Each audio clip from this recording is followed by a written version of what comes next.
welcome back to Ori's Kitchen, and I'm Ori. It's wonderful to see you guys again. So if you haven't subscribed, make sure to subscribe and push the like on this episode, and please tell your friends and family about me, Ori's Kitchen. So guys, again, I'm not a professional cook, I'm just a mom, and I wanted to share some of the recipes with you guys, okay? So today's episode, we're actually making beef and broccoli, so Chinese food style, okay? So basically, what we have here is I have 2 pounds of the steak fajita style. So when I go to the market, I say fajita, and they chop the meat up themselves for me, and it's ready to go.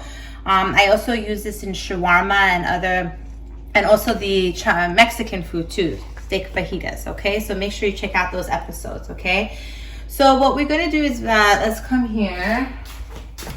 I got my pan here, my pot, it's pretty hot. I'm gonna add a little oil to it, okay? And I'm going to start cooking the meat.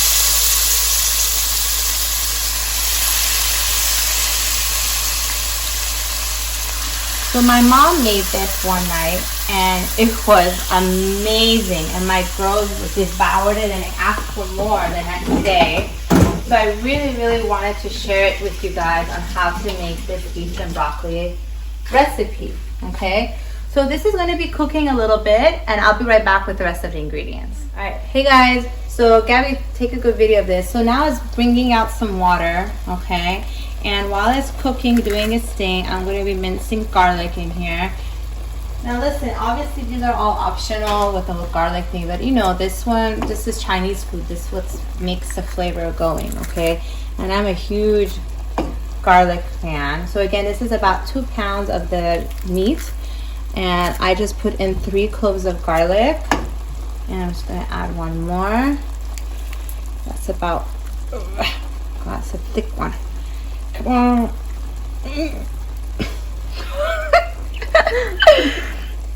Oh, I think. Okay. All right. So there you go.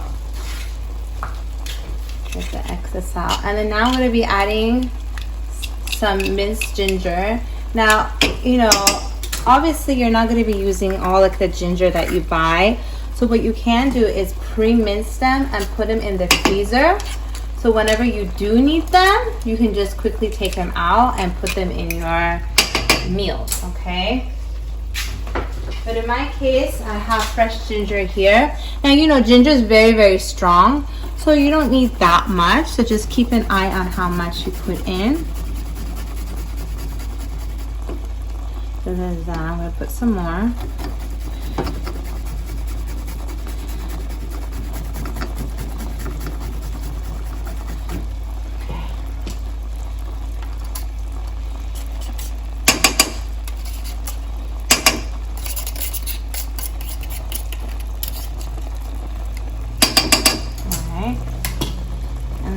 Give it a nice mix. See, now it's bringing out more liquid, which is fine.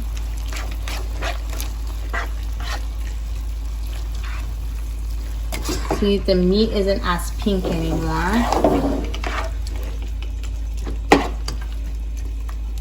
Okay. I'm gonna put a little more ginger. Okay. And you know, you guys can taste it later on after you do make almost the whole thing. And then you can add more garlic or whatever you guys want to put in. Okay, so give it a nice little mix again. Okay guys, so that's it. I'm going to close this up. Let it really start cooking. And then it's going to take about maybe 20-30 minutes, okay? So just keep your eye on it, put it on low, and I'll see you soon. Bye. Hi guys, so take a look in here. The water has reduced and it's been cooking about 20 minutes, I would say, give or take. I just leave the water in it. Some people do empty it, but I'm just gonna leave it in there because I'm gonna be cooking it a little longer with the sauce and everything, so it'll just evaporate. So, you know, like I said, I put the ginger and I put the garlic in there, and then now I'm also gonna be putting just some honey. I would say this is about maybe 1 tablespoon or so. Okay, so that's done. We'll put some honey in there. Give it a mix. Okay, now the highlight of this is, of course, the sauce. Okay, now as you recall, in the past I would use this one. Okay, my other Chinese recipe. This is awesome. Okay, but it's really hard to find, and so discovered this one. And this one's at Ralph's. You can totally find it. It's everywhere. Lowry's, I'm sure you're familiar with it. So what my mom did was she actually mixed these two up together, a little this, a little that. But honestly, I think this one alone is totally fine. Okay, so I'm going to be pouring a little bit of this. And it says it's great with vegetables, chicken, you know, just with everything. And it just it's not too sweet. And of course, like I said, add a little at a time. And then if you notice that, you know, it needs a little bit more of a flavor, you can just add more. Remember, you can add. You can't never take it away. So I'm going to add a little bit of this. Okay. And then I'm going to add the other one. And I also got some steamed broccoli, of course, because we are making beef and broccoli.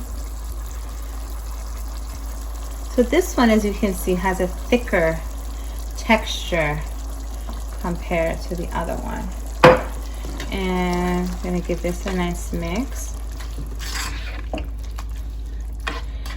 Make sure the flavor is on every piece of steak.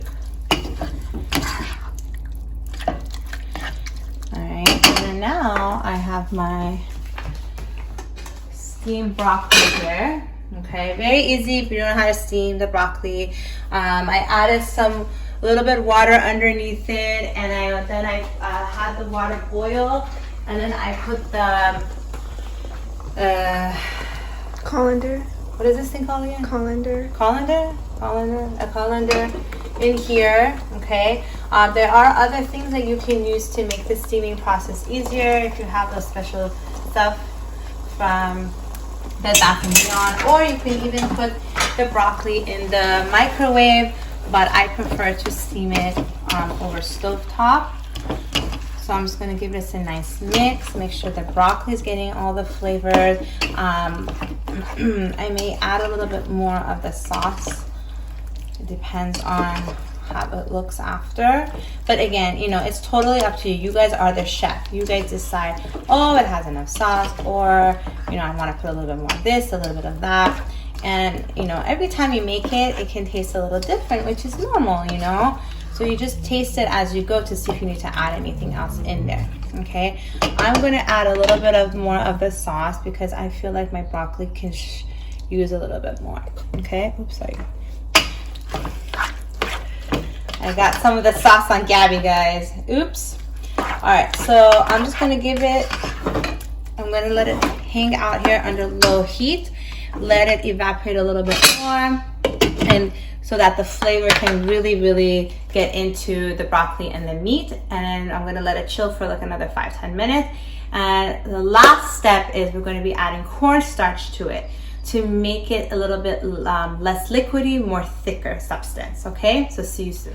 All right, guys, welcome back. So it's been about maybe 6 minutes. Gabby, go ahead and point in there for me. So it brought out more liquid. It's totally natural, okay? So it's more liquidy. So I got my cornstarch here and some cool water. You have to do it with cool water, guys, because if you just pour it in there with the cornstarch, it'll get all lumpy and stuff, and we don't want that, okay?